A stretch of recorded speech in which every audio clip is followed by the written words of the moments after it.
दरवर्षीप्रमाणे यावर्षी सुद्धा या ॲग्रोव्हिजनचं फार यशस्वी असं आज उद्घाटन झालेलं आहे आणि या कार्यक्रमाला सुरुवात करण्यापासून ज्यांचा सिंहाचा वाटा आयोजनामध्ये नियोजनामध्ये राहिलेला आहे असे दिवे सर आणि विदर्भ मराठवाडा एनडीडीबी प्रोजेक्टचे director Gorani sir, Shivkumar Patil sir आणि ज्यांनी आत्ता थोड्यापूर्वी बोलले आणि माझे चांगले स्नेही ज्यांनी मला बऱ्यापैकी शिकवलं या विषयामध्ये असे सचिन शंकपाल आणि बाकी वक्ते,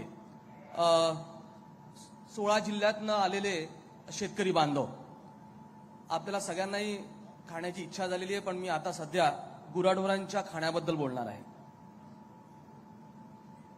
तर साधारणपणे गुराढोरांना जनावरांना काय खाऊ घालावं जावं याबद्दल तुमच्या इथल्या पशुवैद्यकीय एनडीडीबीचे मदर डेअरीच्या लोकांनी तुम्हाला सांगितलंय. 3 घटक आवश्यक असतात. एक आहे सुखा चारा, दुसरा आहे हिरवा चारा आणि तिसरं जे आहे तो आहे खुराक. त्यातल्या सुख्या चाऱ्याबद्दल मी बोलणार आहे. आपला जो भाग आहे विदर्भ आणि मराठवाड्यातला, या भागामध्ये आपण मुख्यत्वे सुख्या चाऱ्यावरती विसंबून असतो. साधारणतः एका जनावराला आपल्याला 5 ते 6 किलो सुखा चारा रोजचा द्यायचा आहे. तर आपण कोणते कोणते सुखे चारे देतो? तर आपल्या भागामध्ये जे उपलब्ध आहेत, गव्हाचं कुटार असतं, चण्याचं कुटार आहे, सोयाबीनचं कुटार आहे, ज्वारीचा कडबा आहे, तणस आहे. आता हे सीझन वाईज वर्षभर उपलब्ध असतात. आपण याला साठवून ठेवत असतो. कडबाकुट्टी मशीन असेल, बारीक करून आपण खाऊ घालतो. आता आपल्याला बघायचं आहे की सुख्या चाऱ्याचं महत्व काय. हिरव्या चाऱ्याचं महत्व आपल्याला माहिती आहे. प्रोटीन असल्यामुळे जे खुराक असते त्याचं आपल्याला महत्व माहिती आहे. तर थोडक्यामध्ये मी सुख्या चाऱ्याचं महत्व सांगतो. गाईच्या पोटामध्ये रुमन म्हणजे ते पाचक द्रव्य जे आहे, त्या पाचक द्रव्याला फायबरची आवश्यकता असते आणि हे जे फायबर आहे, हे फायबर या सुख्या चाऱ्यातनं मिळतं. आणि या फायबरमुळे काय होतं, तर फायबरमुळे गाईचं दूध वाढतं, फॅट वाढतं आणि सर्वसाधारणपणे तिची पचनक्रिया जी आहे ती चांगली होत असते. तर कोरड्या चाऱ्याला पचनशील व्हावं, पौष्टिक व्हावं यासाठी वेगवेगळ्या प्रक्रिया सांगितल्या आहेत ज्या तुम्हाला माहिती आहेत. त्यातली एक युरिया प्रक्रिया ही तुम्हा सगळ्यांना जवळपास माहिती असेल. तर काय होत असतं की हा जो सुखा चारा आहे, असा विचार करा की तणसाची मोडी आहे, तणस घेतले आणि त्याला एका दोरीने चांगली गाठ बांधलेली आहे आणि तसंच्या तसं जर आपण गुराढोरांना खाऊ घातलं ते पचायला कठीण जाईल. आपण सुद्धा कोणती गोष्ट खाण्यापूर्वी तिला कधी शिजवतो, तिला कधी उकडवतो, इडली सांबार करायचा आहे त्याला आंबवतो, तर काही ना काही प्रक्रिया करत असतो. तशाच पद्धतीने हा सुका चारा जो आहे तो पचायला सोपा जावा की जेणेकरून ही जी घट्ट बांधलेली गाठ आहे ती थोडी ढिली व्हावी म्हणून आम्ही लोकांनी एक कात्री तयार केली आहे. एक कात्रीसारखा प्रकारे ज्याला इंग्रजीमध्ये एन्झाईम म्हणतात.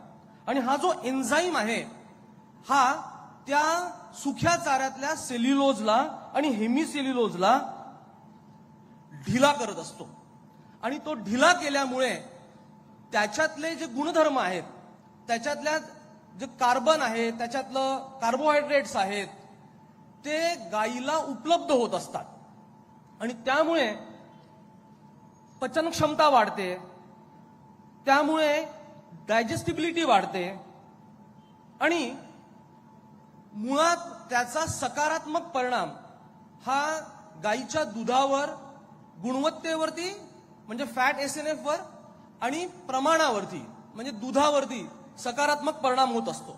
तर या दृष्टिकोनातनं हे एक एन्झाईम तयार केलंय. एन्झाईम म्हणजे जसं मी तुम्हाला सांगितलं, एक कात्री तयार केलेली आहे की जी त्या सेल्युलोज हेमिसेल्युलोजला मोकळं करून गायीला उपलब्ध करून देईल. तर हे एक प्रोडक्ट तयार केलं इथे VNIT मध्ये. VNIT इथे साधारणतः 2-2.5 किलोमीटरच्या अंतरावरती या युनिव्हर्सिटी प्रांगणाच्या 2-2.5 किलोमीटरच्या अंतरावरती मोठं कॉलेज आहे. तिथे आम्ही या सगळ्या विषयांवरती प्रयोग करतोय आणि या प्रयोगामध्ये आम्हाला एनडीडीबी, मराठवराड यांच्या मार्फत शेतकऱ्यांपर्यंत पोहोचता येत आहे. आणि हे जे सुरभी आहे, हे सुरभी आपण जसं पाहिलं की एका जनावराला 5 किलो सुखा चारा द्यायचा आहे, तर त्या 5 किलोमध्ये फक्त 2.5 ग्रॅम टाकायचं आहे. आणि एका बादलीमध्ये म्हणा, एका मगामध्ये पाणी घेतलं, त्याच्यामध्ये 2.5 ग्रॅम टाकलं आणि ते 2.5 ग्रॅम जे आहे ते शिंपडायचं आहे. आणि ते शिंपडलेलं हे जनावराला खाऊ घालायचं आहे, की जेणेकरून या सुख्या चाऱ्याची प्रक्रिया होईल, त्याचे पौष्टिक गुण वाढतील आणि एकंदरच फायबरस मटेरियल जे रुमनला आवश्यक असतात, ज्याचा जनावरावरती त्याच्या पाचन क्षमतेवरती पॉझिटिव्ह परिणाम होईल, ते होतं. तर ह्या संदर्भात एक छोटासा व्हिडिओ. अच्छा, हे प्रोडक्ट आणि ह्या संदर्भातली माहिती स्टॉलवरती F123 आहे, तिथे दिलेली आहे. तिथे तुम्ही नक्की जा, पहा. आणि मी एक छोटासा तुम्हाला 1.5 मिनिटाचा व्हिडिओ दाखवतो. सुरुवातीला मी हे चारा जास्त घेत होतो, नंतर मग थोडा खात नव्हते, जनावर उरायचा, कमी केला.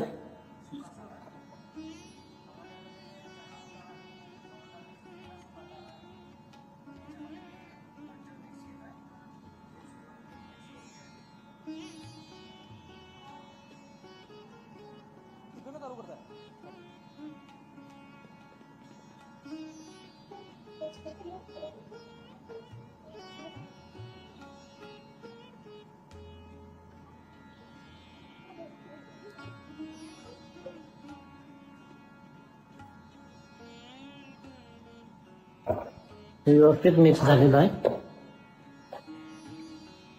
मिक्स केल्यानंतर 3 ते 4 तासासाठी ठेवून द्यायचं. 3 ते 4 तासानंतर मग जो काही आपण जनावरांना बाटा वगैरे बनवतो, त्याच्यामध्ये जे पेंड वगैरे, आंबील वगैरे जे काही मिक्स करायचं ते मिक्स करून आपण जनावरांना बांधून द्यायचं. असं सोपं आहे अगदी. धन्यवाद.